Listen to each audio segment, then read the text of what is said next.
I don't really, for me, finances wise, it's pretty low priority for me. Honestly, don't really care. She could work at Chick-fil-A, hook it up, get me some chicken tenders. Like, I don't care. I really don't care. She doesn't need to match me socioeconomically. Yeah, doesn't bother me at all.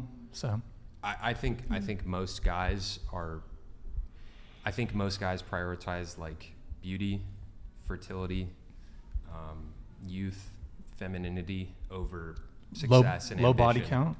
That's another one. Some guys don't care about that. A lot of guys care about that. Yeah. But I think those guys mainly prioritize those things over like ambition and financial success in women. Why do you think that is? Because like, what's like the disconnect? Because I think that women value ambition and success way higher than looks and that youngness, youth, like whatever. So what do you think the disconnect is? I mean, the difference. So I would say that there are all sorts of asymmetries between what men and women find attractive. So for example, men don't care so much about a woman's height. They certainly don't care if, I would say most men don't have a preference for a female partner being taller than them.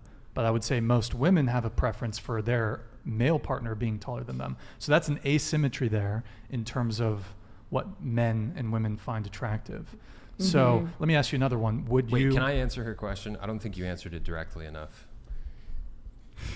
To be honest. I'm kind of getting at it, right? Oh, okay. A little bit. Go ahead. Well, so what your question is, why? So my question is, why do men... Why? Okay, I guess it's just like, it's weird for me because like I just value like ambition and just kind of like having goals and just being a really driven person as like a huge priority to me. And you basically said that that is not a priority to men. No. And I'm just curious as to why. And then I also have a second question. So I have a very direct and simple answer to this question. Perfect. So I think when you have a guy that's like ambitious and he's confident and he's getting after it in life, like that kind of subconsciously signals to women like this guy's probably going to be successful. Mm-hmm.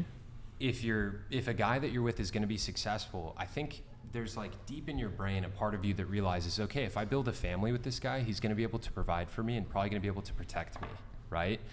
Whereas guys, like, I'm not looking at a woman thinking, okay, is she going to be able to provide for me and protect me? Like, I look at a woman and I'm like, is she going to be able to carry my kids? Can I, have a bunch of kids with her? Is she going to have healthy pregnancies? Is she going to be loyal to me? Is she going to be loyal to me? Huge. And like, I think like when a woman gets pregnant, like people talk about this with evolutionary psychology, right? Like if a woman gets pregnant, throughout a lot of history, that would be like a very vulnerable position to be in, right? Like if you're gonna get pregnant, you're gonna have a baby in your belly. If there's a predator, you're gonna be slower to get away from it. You're gonna need resources to sustain that pregnancy, right? Mm-hmm. And so you need to know, okay, my guy's gonna be able to provide for me, right? And if he's a guy who's like, he's gonna be successful, you're gonna have a lot of confidence in that guy, right? Like so that's attractive to you. I have, for my second question, I'm actually genuinely just like really curious, like genuinely, because I've never really had this conversation with guys. What percentage of guys do you guys think the same as you, in the sense of like you guys aren't as attracted to like the boss woman, like whatever, like go-getter, independent, you know what I mean? Because I was thinking about it and I was like, I actually have no idea like what men think about this. Okay, most guys, they will literally, their opinion will be based solely off of what they think will get women to sleep with them. That is the vast majority of men, I swear. That is it. So as far as like men's opinions, say what you're saying exactly. Guys. Men. So I'm not talking about like hooking up, and I'm talking about like in a relationship with a woman that you want to get married to. What is the predominant thinking with men? Like, what do men think? Like, what does the majority of men think about like a woman that's like, independent, makes her own money, doesn't really think about like, the man being the... Well, as far as finances go, it's very low priority. Mm-hmm. Of course, we don't want a woman who's got like $300,000 of debt, but we really don't It's care. Youth and fertility. Biologically speaking, Low body almost count. all dudes. Low body count is very Fertility, important for a lot of youth. guys too. But youth and fertility, like this, Femininity. This is why like tits and ass are so huge to guys, right? Like it's such a big priority for guys because Not fake ones though. yeah, not true.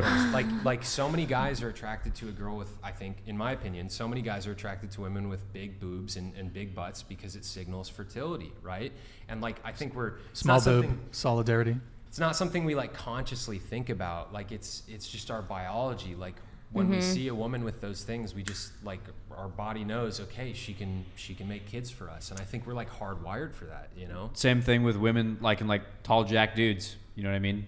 It's the same thing. And that's not to say obviously that guys don't like women without big boobs or a big butt, but it's just like just our biological programming. And I think most guys, probably 90% plus of dudes, like they look at a woman's youth and her beauty and like that's what they immediately judge. And the financial success, ambition, that comes secondary. Comes to after. that. Morals, Comes though, after. I'd definitely say that like men will look at morals as well, along Okay. with femininity and beauty, fertility. And I think like as you guys are mostly 20, right? Yeah. Like I think as you guys get into your mid 20s and stuff, like right now you're probably looking at dudes and you like the confident, energetic, like tall, handsome guys. But as you guys get into your mid 20s, you're probably going to really place a premium on like, okay, is this guy going somewhere in life? Because if you see a guy who's going somewhere in life, that's going to be very attractive to you guys. I have a question for you. You say that like you're attracted to like youth and femininity.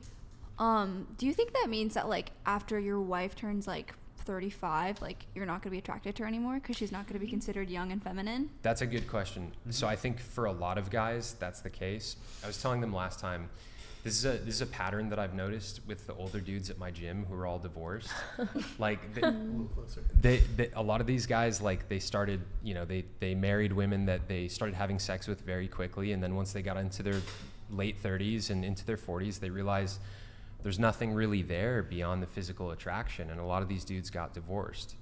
For me, like, yeah, I want a wife who I'm physically attracted to, but like I want a wife who I have a really deep connection to, because I want to be cracking jokes with her on my porch when we're in our 70s, you know? Like I want to be talking about like books and movies and stuff like that. And I think a lot of people get into relationships where it's just purely based on the physical attraction, and that fizzles out after you're out of your 30s for a lot of people, you know? And so for a lot of guys, that's the case. But I think if you carefully pick your partner, you know, And it have a won't be strong the case. connection with them, then Yeah. like the attractiveness wouldn't matter when you are 35. Because also like we both men and women age, right? So you have to be able to have that deep emotional connection so you Yeah. can continue a long relationship. Okay. Exactly. I got it. And I think like if you find a great guy who you build a family with, like that love is going to evolve and transform, right? Like when you guys first meet, if you meet in your 20s, he's going to be really attracted to your physical beauty and all that stuff.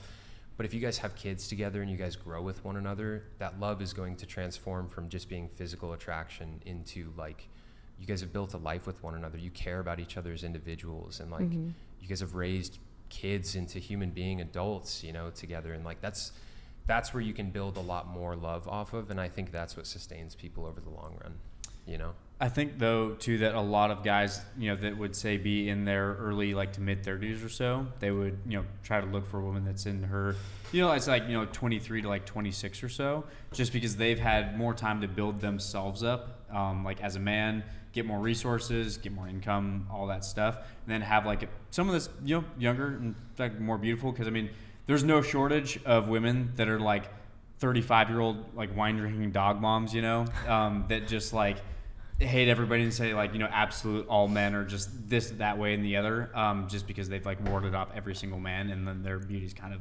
fading versus somebody that's, you know, younger and, you know, more fertile. And on that point too, Couch Potato Farm said if a woman stays disciplined, eating well and exercising, women will be attractive at all ages. That is like such an important point.